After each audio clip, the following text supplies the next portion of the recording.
ఈరోజే నాగుల చవితి. ఎంతో పవిత్రమైన విశేషమైన రోజు.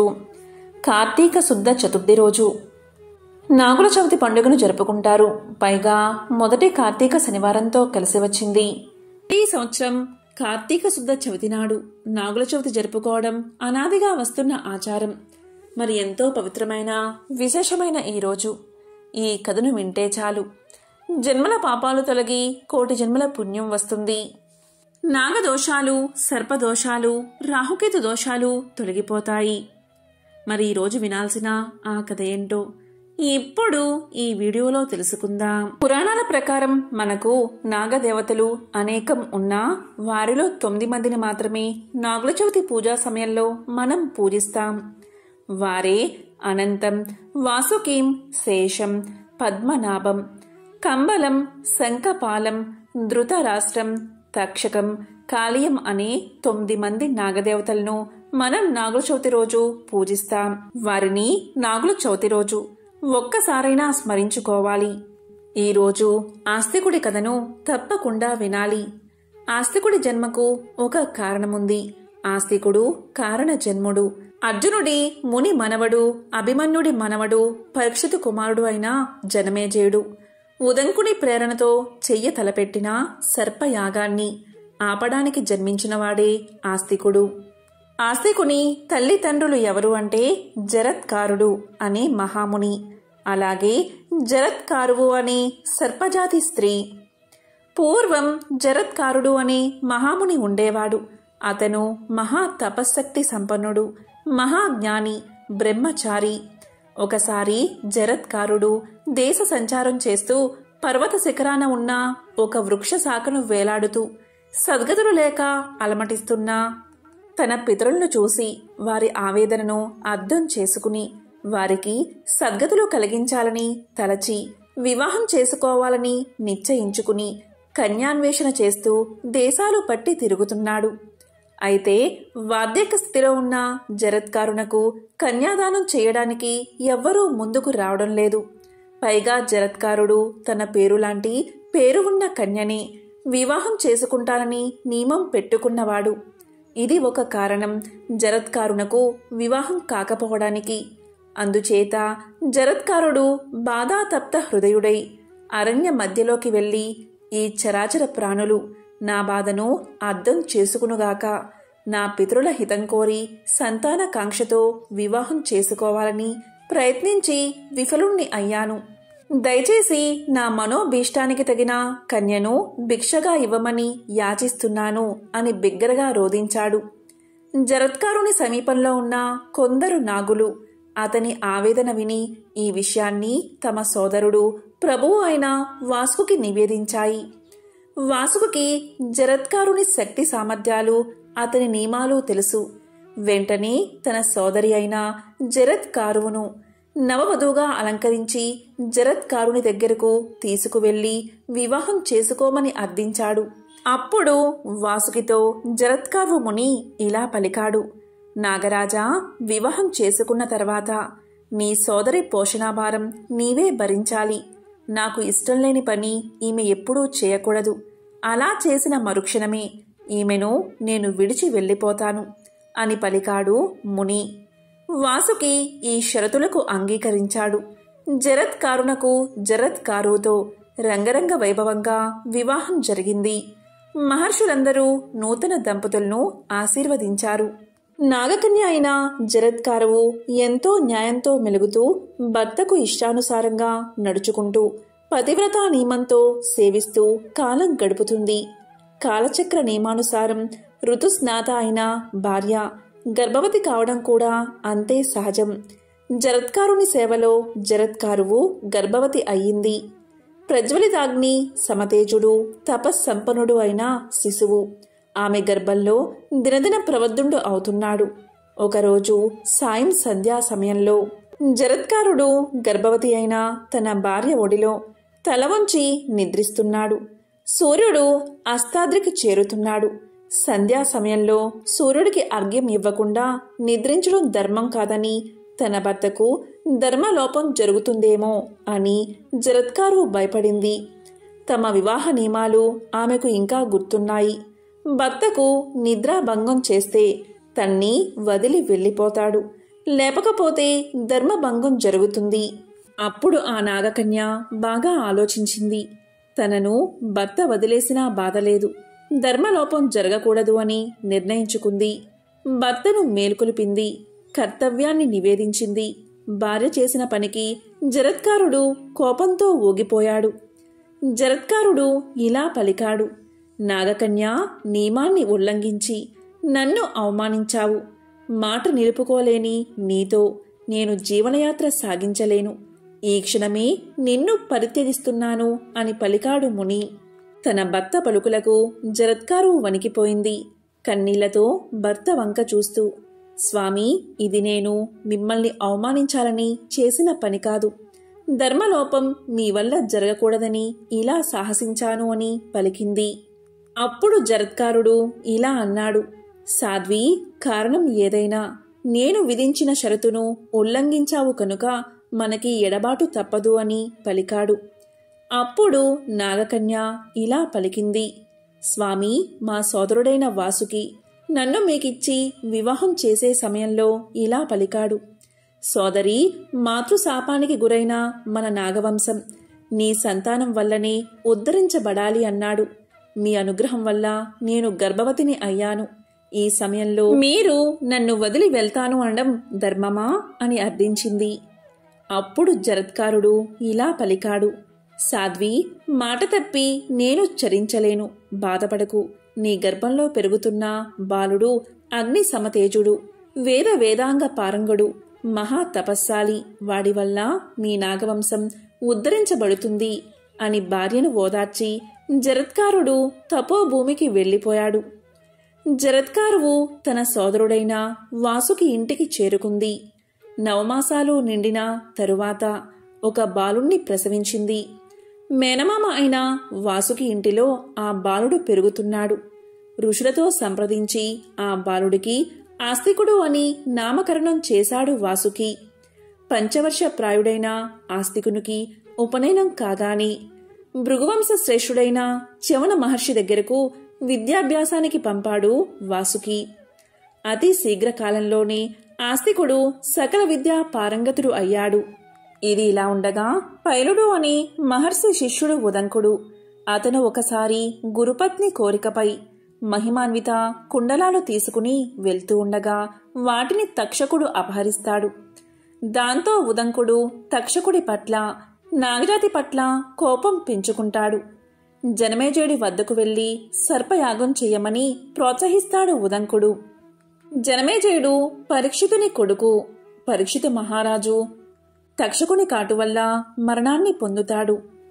ఈ విషయాన్ని గుర్తు తెచ్చుకున్న ఉదంకుడు జనమేజయుడితో సర్పయాగం చేయించాలని సంకల్పం చేసుకుని జనమేజయుడితో ఇలా పలుకుతాడు, జనమేజయ మహారాజా, బల పరాక్రమాలు సంపదలు కలిగిన ఓ రాజా, నీకు చిన్నతనంలోనే పట్టాభిషేకం జరిగి రాజ్యభారం అప్పగించబడింది.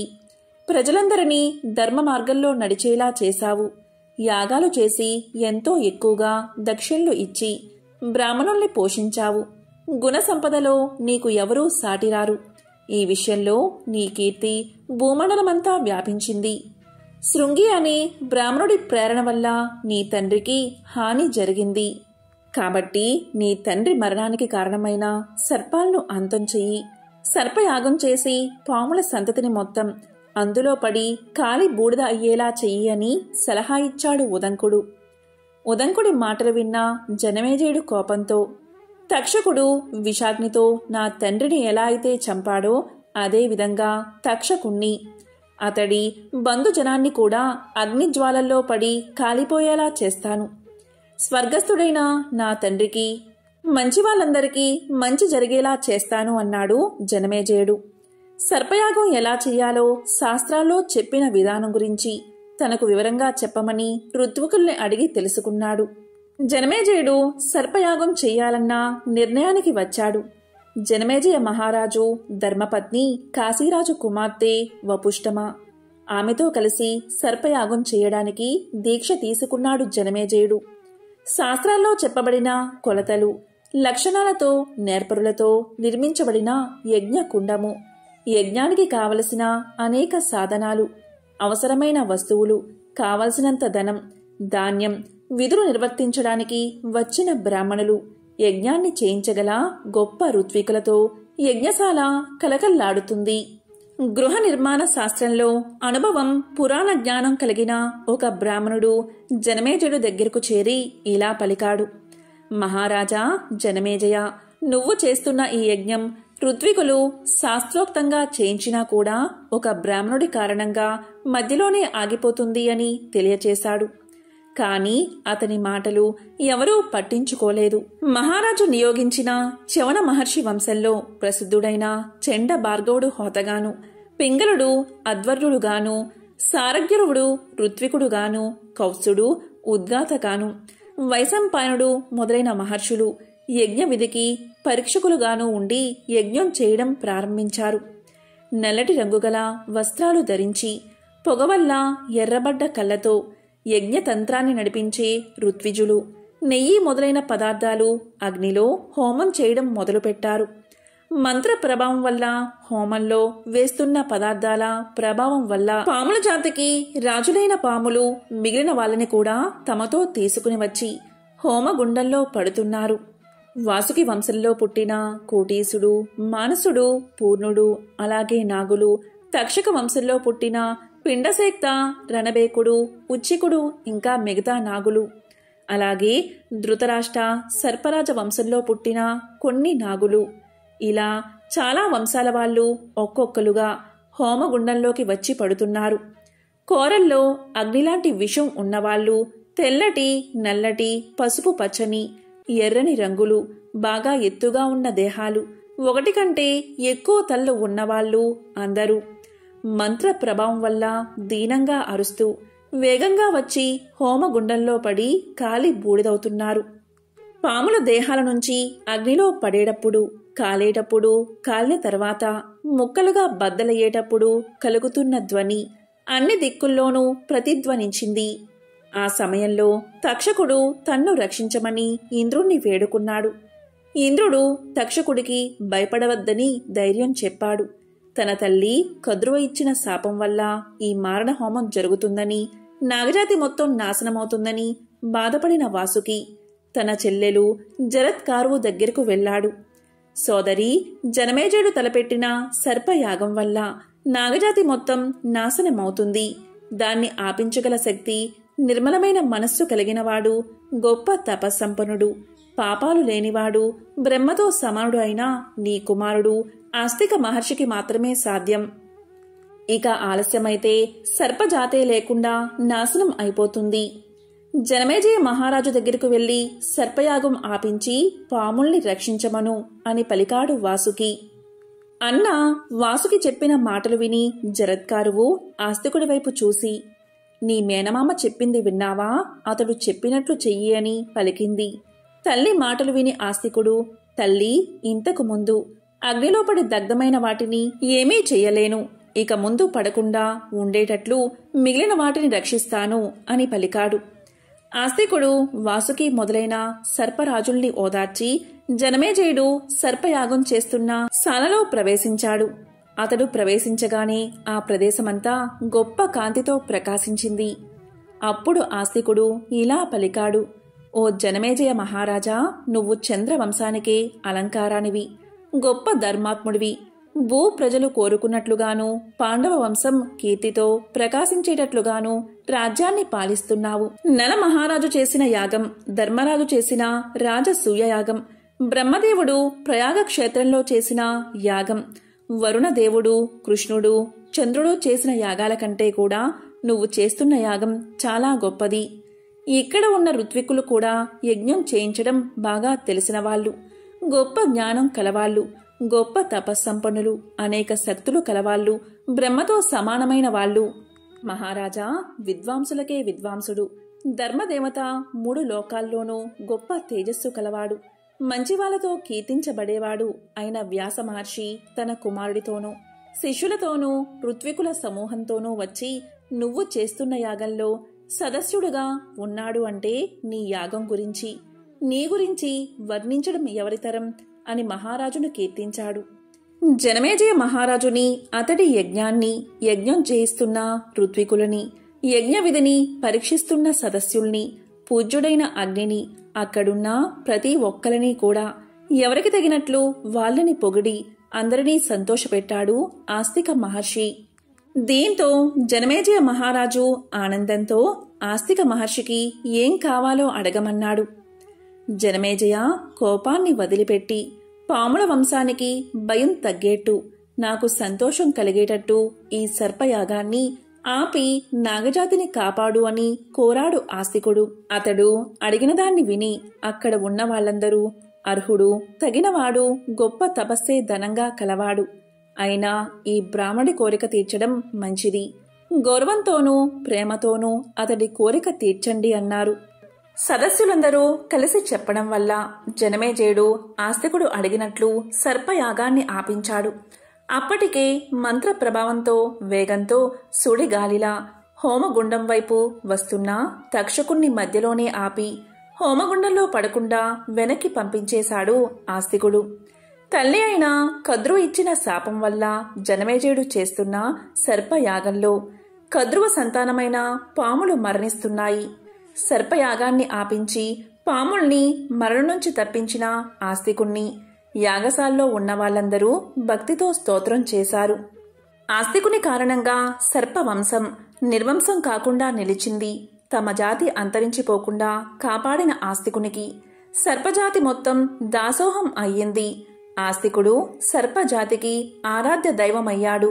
ఇదే ఆస్తికుని కథ. ఈ నాగుల చవితి రోజు ఆస్తికుణ్ణి తప్పనిసరిగా స్మరించాలి. మరి నాగుల చవితి యొక్క పురాణ కథను తెలుసుకుందాం. సంతానానికి సర్ప పూజకు గల సంబంధాన్ని తెలపడానికి బ్రహ్మ పురాణంలో ఒక కథ ఉంది. ఆ కథ ఏంటో ఇప్పుడు విందాం. పూర్వకాలంలో చంద్రవంశాన్ని సూరసేనుడు అనే మహారాజు పరిపాలిస్తూ ఉండేవాడు. ప్రజలను కన్నబిడ్డల్లా చూసుకునేవాడు. అతనికి ధనం, ధాన్యం ఎన్ని ఉన్నా సరే ఒక్కటే లోటు, అదే సంతానం లేకపోవడం. దీంతో సూరసేన మహారాజు యొక్క భార్య సంతానం కోసం చాలా రోజులు తపస్సు చేసింది. ఆ తపస్సు కారణంగా ఆమె గర్భాన్ని ధరించి ఒక సర్పానికి జన్మను ఇచ్చింది. దాంతో దంపతులిద్దరూ ఆ సర్పాన్ని ఎంతో ప్రేమగా పెంచుతూ వచ్చారు. సర్పం పెరుగుతూ ఉంది. కొన్నాళ్లకు ఆ సర్పం మనుషుల భాషలో మాట్లాడడం మొదలుపెట్టింది. ఆ సర్పం తండ్రిని ఇలా కోరింది. ఓ తండ్రి, నాకు ఉపనయనం చెయ్యండి అని కోరింది. వెంటనే రాజు అలాగే చేశాడు. కొన్నాళ్లకు సర్పం మళ్ళీ ఇలా అడిగింది. ఓ తండ్రి, నాకు వివాహం జరిపించండి అని కోరింది. దీంతో రాజుకు ఏం చెయ్యాలో తోచక ఒక ఖడ్గాన్ని పంపి ఒక రాజకుమార్తెతో పెళ్లి చేసి రప్పించాడు. రాజవంశంలో ఖడ్గంతో అంటే ఎవరు వాడతారో ఆ ఖడ్గాన్ని వేరే ప్రదేశానికి పంపి దానితో వివాహం జరిపిస్తే ఆ రాజుతో వివాహం జరిపించినట్లే అవుతుంది. ఈ విధంగా తన కొడుకు ఖడ్గాన్ని వేరే దేశానికి పంపి ఆ దేశపు రాజకుమార్తెతో వివాహం జరిపించాడు. ఎన్నో ఆశలతో అత్తవారింటికి వచ్చిన రాజకుమార్తె తనకు వివాహం జరిగింది ఒక సర్పంతో అని తెలుసుకోగాని ఎంతో బాధపడింది. కాని ఆమె ఏమాత్రం భయపడక ఆ పాముతోటే కలిసిమెలిసి ఉంటూ ఉండేది. దీంతో సర్పం భార్యను ఇలా అడిగింది. నన్ను చూస్తే అందరూ భయపడి పారిపోతారు, కానీ నీవు మాత్రం ఎందుకు భయపడవు? నన్ను ప్రేమగా చూసుకుంటున్నావు అని అడగగానే ఆమె ఇలా పలికింది. భర్త ఎలాంటి వాడైనా, ఎటువంటి వాడైనా స్త్రీకి దైవ సమానుడు. దైవాన్ని చూసి భయపడ్డం దేనికి అని సమాధానం చెప్పింది. అప్పుడు ఆ సర్పం భార్యతో ఇలా పలికింది. నేను శివుడి శాపం వల్లే ఇలా అయ్యాను అని చెప్పి ఆమెతో కలిసి చవితి వ్రతం ఆచరించి గౌతమి నదిలో స్నానం చేసి శివుడి సన్నిధిలో శాప విమోచనం పొందింది. ఆ సర్పం అందమైన రూపాన్ని ధరించింది. దీంతో రాజకుమారుడు, రాజకుమార్తె ఎంతో ఆనందంగా జీవితాన్ని సాగించారు. పాముల పడగ నీడ వల్ల పశువుల కాపరులు ప్రభువులైన కథలు చాలా ఉన్నాయి.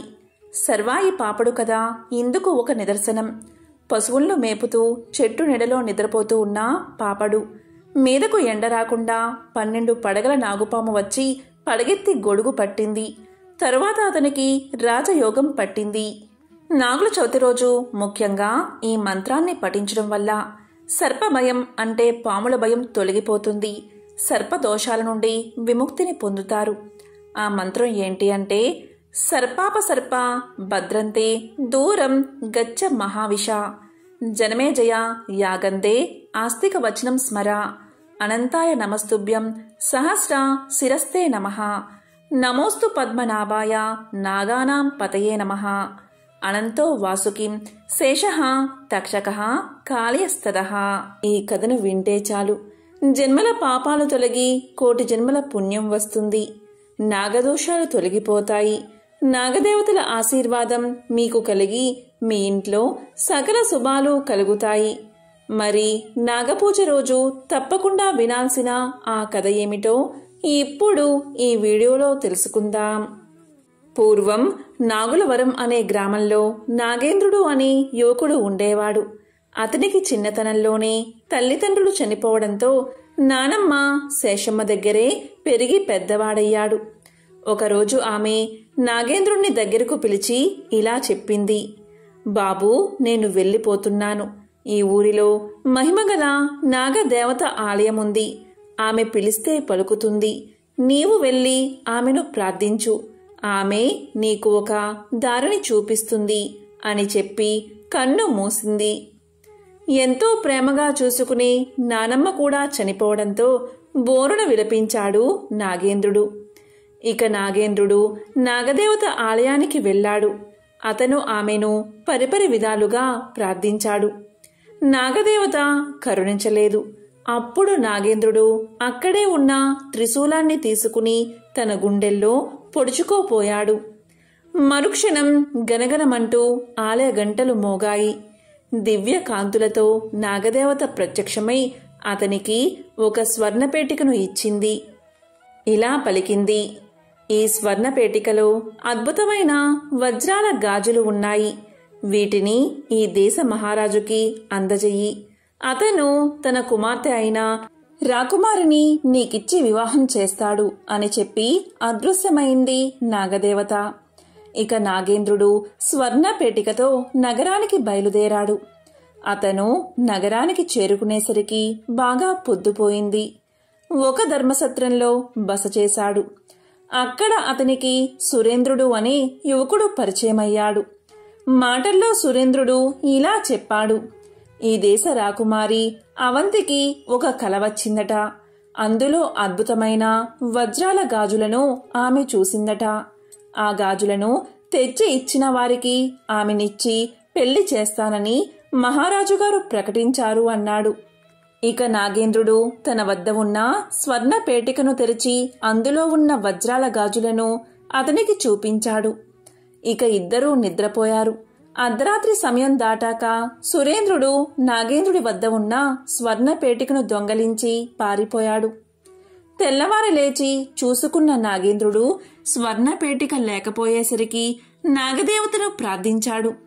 వెంటనే ఆమె ప్రత్యక్షమై, నీవు మహారాజు మందిరానికి వెళ్ళు, నీకు అంతా శుభమే కలుగుతుంది అని చెప్పి అదృశ్యమైంది.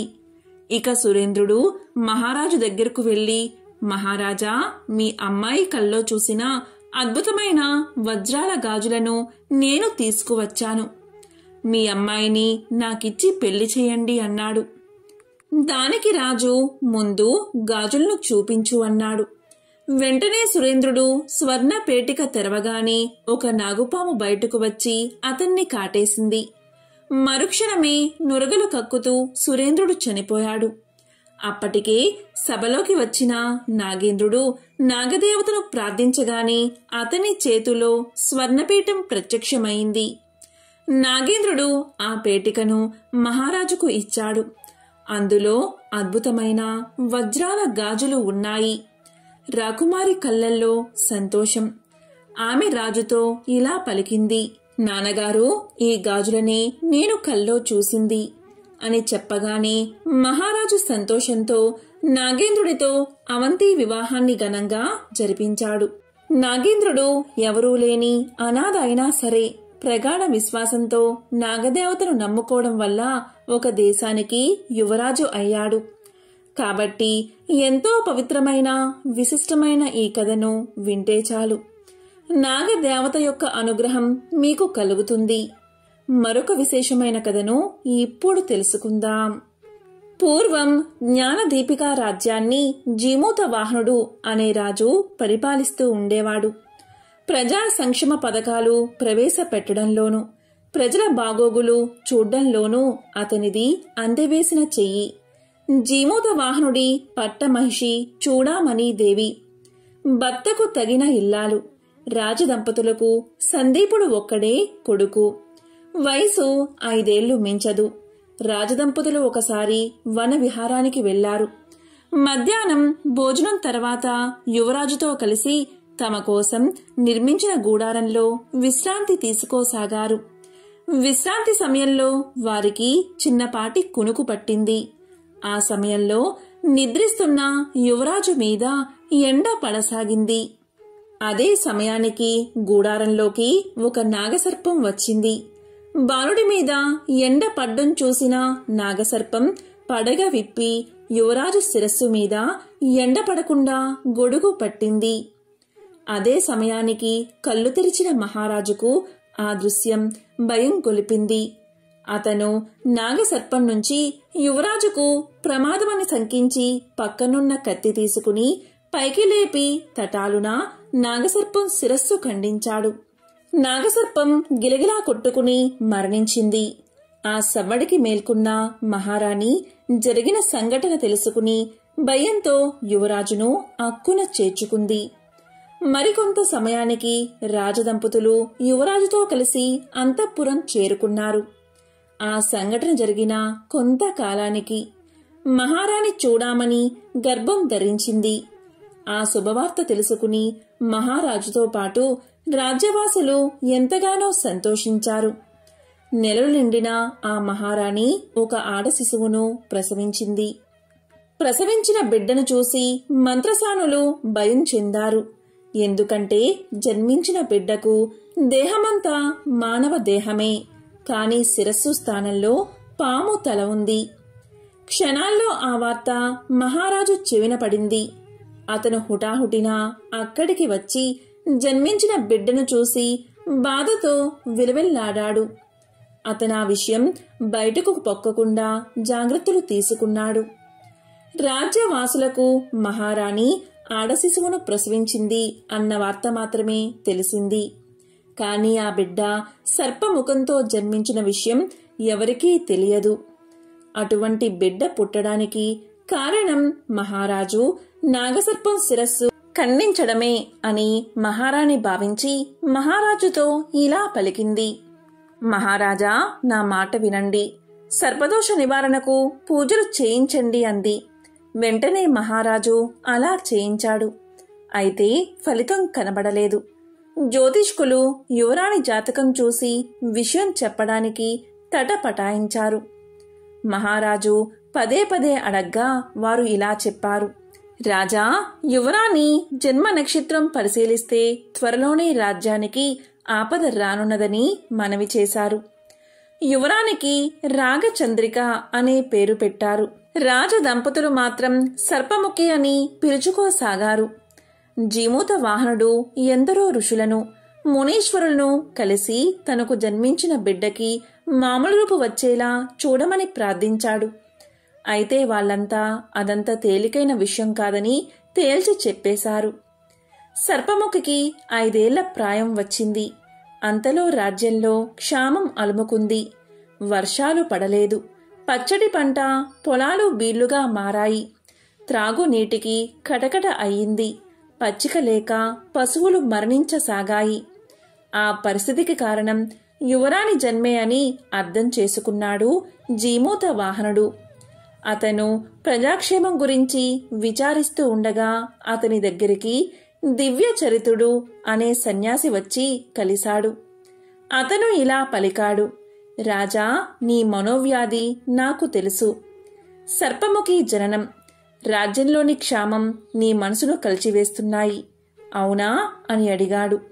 తను చెప్పకుండానే యువరాణి జన్మరహస్యం తెలుసుకున్న సన్యాసి సామాన్యుడు కాదని గ్రహించిన మహారాజు ఇలా అన్నాడు. అవును మహాత్మా, తరుణోపాయం సెలవీయండి అని ప్రార్థించాడు. అప్పుడు ఆ సన్యాసి ఇలా అన్నాడు. రాజా, దీనంతటికీ కారణం నీవు చంపిన నాగ సర్పమే. నీడనిచ్చిన సర్పాన్ని తొందరపాటుతో చంపావు. ఆ దోషమే నిన్ను వెంటాడుతుంది. నేను చెప్పినట్లు చేస్తే పరిస్థితి చక్కబడుతుంది. ఈ రాజ్యానికి దక్షిణ దిశలో నాగ భైరవ కోన అనే ప్రదేశం ఉంది. అక్కడ అతి పురాతనమైన నాగదేవత విగ్రహం ఉంది. నీవా ప్రాంతానికి వెళ్లి నాగదేవతను క్షమాభిక్ష కోరి పూజలు జరిపించు. మంచి ఫలితం ఉంటుంది అని చెప్పాడు సన్యాసి. జీమూత వాహనుడు దివ్యచరితుడికి పాదాభివందనం చేసి, మహానుభావా, మీరు చేసిన సహాయం చెప్పలేనిది. అందుకు కృతజ్ఞతలు అని చెప్పాడు. శుభముహూర్తం చూసి జీమూత వాహనుడు ఒంటరిగా అశ్వారూఢుడై నాగభైరవ కోనను వెతుక్కుంటూ వెళ్లాడు. వారం రోజుల ప్రయాణం తర్వాత అతడు ఆ కోన చేరాడు. అక్కడ నాగదేవత విగ్రహం కనిపించింది. జీమూత వాహనుడు అక్కడున్న కొలంలో శుచిగా స్నానం చేసి చెట్లకున్న పరిమళ భరిత పుష్పాలను కోసి వాటితో నాగదేవతకు పూజ చేశాడు. మాత కన్నతండ్రి అయినందువల్ల మమకారంతో బిడ్డను రక్షించుకోవాలన్న తొందరలో నాగసర్పాన్ని చంపాను. అది తప్పే. అందుకు నన్ను శిక్షించు. అంతేకాని నా బిడ్డను కాని రాజ్య ప్రజలను కాని శిక్షించకు అని ప్రార్థించాడు. కొద్ది క్షణాలకు ఆకాశంలో మెరుపు మెరిసింది. బలమైన గాలి వీచింది.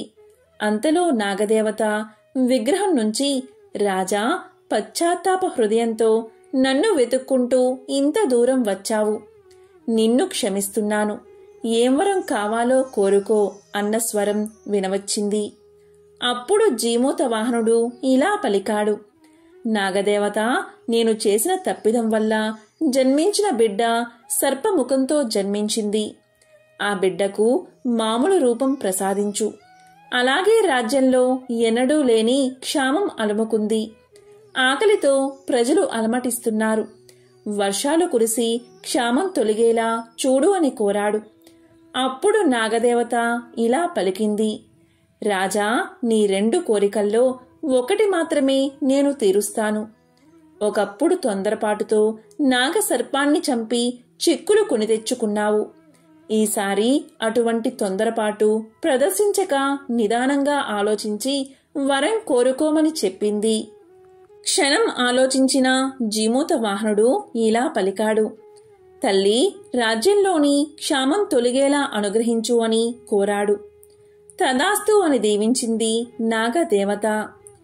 జీమూత వాహనుడు సగం తృప్తితో సగం అసంతృప్తితో అక్కడున్న నాగదేవత విగ్రహానికి నమస్కారం చేసి వెనుతిరిగాడు. అతను రాజ్యం చేరేసరికి వర్షం కురవడం ఆరంభమైంది. ఆ తరువాత కూడా విస్తారంగా వర్షాలు కురిశాయి. బిల్లుగా మారిన పంట పొలాలు చిగురించాయి. మెల్లగా రాజ్యంలో క్షామ పరిస్థితులు వైదొలగి ప్రజల కష్టాలు తీరాయి. ఆ పరిస్థితుల్లో దివ్యచరితుడు మరలా రాజును కలిసి ఇలా పలికాడు. రాజా, నేనొక శాంతి యజ్ఞం జరిపిస్తాను. అందువల్ల అంతఃపుర పరిస్థితులు చక్కబడతాయి అని చెప్పి రాజదంపతుల చేత శాంతియజ్ఞం జరిపించాడు. కొద్ది రోజులు గడిచేసరికి యువరాణి రాగచంద్రికకు సర్పముఖం మాయమై మానవ శిరము ప్రత్యక్షమయ్యింది. రాజదంపతుల సంతోషానికి అవధుల్లేవు. సంతోషం చెందిన జీమూత వాహనుడు దివ్యచరితుణ్ణి ఘనంగా సత్కరించబోయాడు. అప్పుడు దివ్యచరితుడు ఇలా పలికాడు. రాజా, నీ ముందు నేనెంత, నాకెందుకు ఈ సత్కారం అని నిష్క్రమించాడు. మహారాజు నాగదేవతకు రాజ్యంలో ఆలయం కట్టించి తన భక్తిని చాటుకున్నాడు. ఈరోజు కార్తీక మాసంలో 4వ రోజు. ఈరోజు పూజించాల్సిన దైవము విఘ్నేశ్వరుడు. జపించాల్సిన మంత్రం ఓం గం గణపతయే స్వాహ అనే మంత్రాన్ని తప్పనిసరిగా జపించాలి. ఈరోజు విఘ్నేశ్వరుణ్ణి పూజించడం వల్ల సద్బుద్ధి, కార్యసిద్ధి కలుగుతాయి. ఈరోజు వంకాయ, ఉసిరి అస్సలు తినకూడదు. ఈరోజు ఎవరికైనా నూనె, పెసరపప్పు దానంగా ఇస్తే చాలా మంచిది. ఎంతో పవిత్రమైన, విశేషమైన ఈరోజు ఈ కథను విన్నా, చదివినా, చెప్పినా, వినిపించినా జన్మల పాపాలు తొలగిపోతాయి. సర్పదోషాలు, నాగదోషాలు తొలగిపోతాయి. సకల శుభాలు కలుగుతాయి. ఓం నాగరాజాయ నమో నమః. ఓం నాగేంద్రాయ నమో నమః.